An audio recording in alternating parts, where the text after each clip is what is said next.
Pinterest is one of the best ways for getting organic traffic to your website without any cost at all. It's a free platform to use, and I've got some tips and some tricks that can help you get more organic traffic for less work on Pinterest in 2023.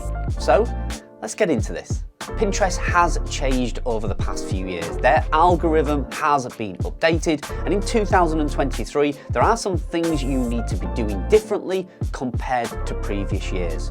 So these 15 top tips are all the things you should be doing to grow your Pinterest boards and get more organic traffic for free over to your website. So let's get straight into this. Number 1, change your pin designs. In previous years, many people have stuck to a format of using one template for their pins and creating hundreds, if not thousands, of pins that all look the same. Now, this is not advisable in 2023. Pinterest is looking for diversity, it's looking for creativity, uniqueness, flair. It wants you to spend more time creating lovely, attractive pins for their audience. So don't stick to the template formula anymore. Don't crank out hundreds, if not thousands of pins that all look the same. In 2023, that simply does not work. And number 2, quality over quantity. Pinterest is a platform that has in the past been abused. People like myself have just published inferior, poor quality pins with the thought process of, if I bombard Pinterest with as many pins as I can, somebody will click them. And that does not work. Pinterest has changed their algorithm and they are looking for quality pins. They're not looking for repetitiveness. They're not looking for duplicates. They are looking for individual, unique, quality pins. So I would rather spend half an hour per day creating 1 or 2 fantastic pins than spending 4 hours creating hundreds of boring duplicate pins. That is not a practice I recommend. And number 3, idea pins. Idea pins are pretty new to Pinterest, although they have changed and evolved over the past few years. But basically, you create an idea pin by adding several pins together into one. It kind of creates a story that the reader or the viewer can flick through all the way to the end, where hopefully there's a strong call to action and you can get them to click over to your website or to your product and make a sale. Pinterest is really pushing idea pins, and whenever Pinterest is putting time and effort into a product, I think we should take notice and jump on that idea. So test idea pins. I don't recommend you make every single pin you do on your boards an idea pin. I think you should just make 1 a week would be sufficient. And number 4, hashtags. You no longer need to spend your valuable time adding dozens and dozens of relatively pointless hashtags in your description. Pinterest's algorithm has changed in 2023 and it no longer needs hashtags to figure out what your pin and your description is all about. It can figure that out now because their algorithm has been updated and it's much smarter than it used to be. So don't waste your time adding hashtags. And number 5, titles and description. Now, titles and descriptions need to be creative. Do not put those boring descriptions that says this is a pin about a travel destination. It just doesn't work anymore. You need to make sure you're using that description space as wisely as possible. Now on screen you can see a really good example here from a travel pin where they've added some tips and some advice and some bullet points inside that description. Make the user experience as good as possible. Trust me, if you make a really creative description that's really helpful, they will read that and they will jump over to your website because they've seen the quality work that you've done in the description, and they will know that you will do the same quality work off the platform on your website, your shop, whatever that may be. Titles, make them as clickbaity as possible, not spammy.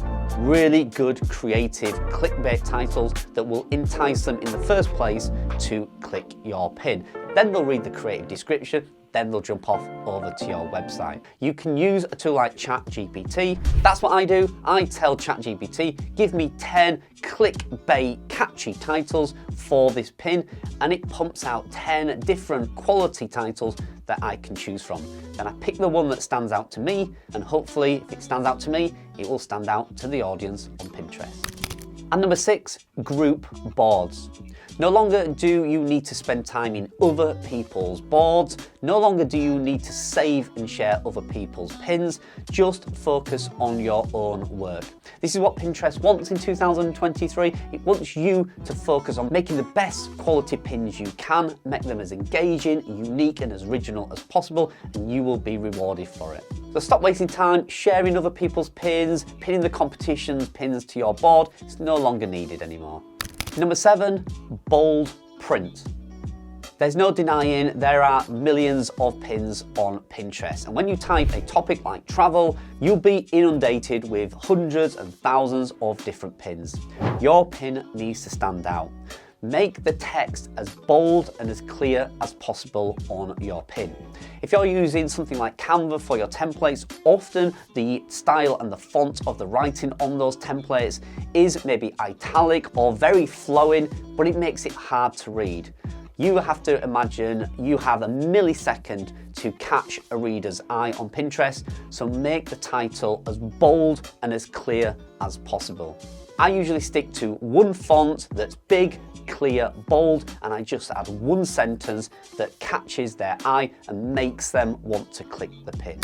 And number 8, repinning and looping. So in the beginning of starting a Pinterest account, I just generally feel that you should create new pins each day. You shouldn't worry about repinning and looping your pins until you are established. So once your board is 3 to 6 months old, then I would suggest using a tool like Tailwind, and I would select a number of pins that are your most popular ones to be repinned and rescheduled throughout the coming weeks and months. This is an automation process that will make it much easier for you to grow your boards automatically. However, in the early stages, I wouldn't suggest repinning your new pins on a fresh Pinterest board. I would make sure you create new, exciting pins each day. And then once you're further down the process and you have some traffic and you have hundreds of pins, then you can consider creating a loop that will automatically repin each month for you. And number 9, paid ads. This is a personal choice. Should you pay Pinterest to promote some of your pins on your board? This will be entirely up to you and the budget you have. There is no denying if you pay $2 a day, let's say, for Pinterest to promote your pin, you will see more growth. You will see explosive, fast growth, but I don't recommend doing that again on a brand new board. That is something maybe you can consider once you are making some money from Pinterest, but in the early stages, I recommend you just create new, exciting pins each day and naturally and organically grow your account. That way, it is free to use Pinterest, and that organic traffic you get is free to your website. However, there's no denying paid ads on Pinterest does work, and the success rates I see other people having are extremely good. The return on their investment is pretty fast, but you do need to be skilled at using paid ads. There are some ads you will do that will not give you a good return on your investment, and you need to know when to start a paid advertising campaign and when to stop one. Otherwise, if you keep it running and it's not earning you money, it can quickly eat up your budget. So yes, paid advertising does work, but will it give you a good return on your investment? That will be down to each individual account and your personal budget. And number 10, how many pins a day? So it's a question I get asked all the time. How many pins should you publish? As I say, in the past, I would normally say as many pins as you can, but my thought process has changed on that. I think you should create 2 or 3 top quality pins with fantastic titles and amazingly informative descriptions each day. 2 or 3 pins is perfectly fine. Something else I like to do is also schedule those pins out throughout the day. So if I create 3 pins, I like to schedule 1 to publish at 9 AM, 1 to publish at midday, and 1 to publish at 9 PM. So it looks like you're active on the platform throughout the entire day. 2 or 3 pins on a new account is perfectly fine, and that will definitely gain you some traction and get some organic traffic to your website. And number 11, seasonality. There are some great tools out there that will give you some help about seasonality. There's no doubt that at certain times of the year, there are certain pins that do much better. For instance, Halloween. If you have a craft store or a fancy dress store, there's no denying at Halloween you will be more popular. So looking at the seasonality of your niche and publishing the right pins at the right time can see those pins go viral. That's what I'm seeing right now on one of my travel boards. There is one pin and one activity that is popular at the start of spring, and it is taking off. And that's because I published the right pin at the right time. Now there are some schedule tools that you can use. Canva actually has a great schedule planner, and that tells you all the public holidays, all the seasonality, and that really does help you schedule your pins to get the right pins to the right audience at the right time. And number 12, create a story. I'm using lots of videos on my pins right now, and I'm using those pins to kind of create a story.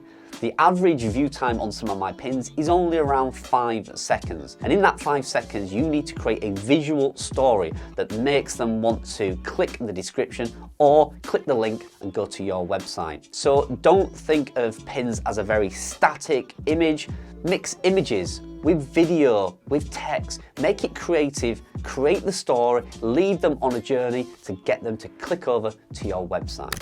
And number 13, selling on Pinterest. If you're an affiliate marketer or you have an online store where you sell physical products, you are missing out if you are not on Pinterest. Pinterest has 460 million users each month, and the majority of people on there are looking for something to buy. Most of them don't spend time on there to interact and engage. They are looking for ideas, they're looking for creativity, they want advice, and they usually want to purchase something. You cannot find a platform that works as good as Pinterest for free that can generate sales on your store. So look at adding affiliate links, look at creating product links, and make sure you use a platform to sell your products.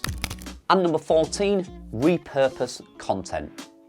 So I've been creating video pins for Pinterest, which I also then use on different platforms. Creating one type of video pin that could also be used on other platforms like TikTok, for example, is a great way of utilizing your time. For that initial half an hour investment making that pin, that could reap rewards by using it on other platforms. That's what I personally do. I create it with Pinterest in mind first, and then I see if I can utilize it on TikTok. I also see if it's a video pin, can I use it on my shorts reel on YouTube? So from creating one video pin, I can often use it on 3 different platforms. And number 15, my final tip of the day is to move your popular pins.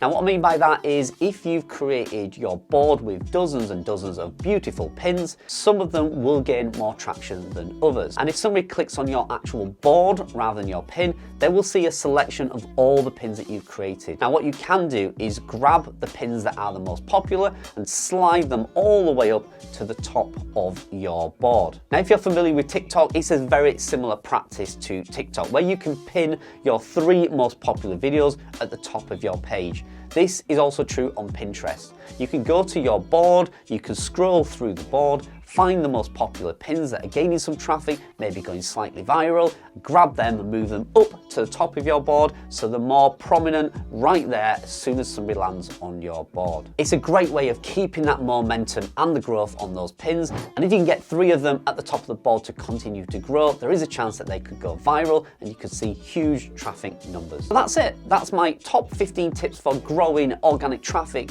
to your website from Pinterest in 2023. Remember, lots of things have changed. What might have worked in the past does not always work today, and that is definitely true on Pinterest.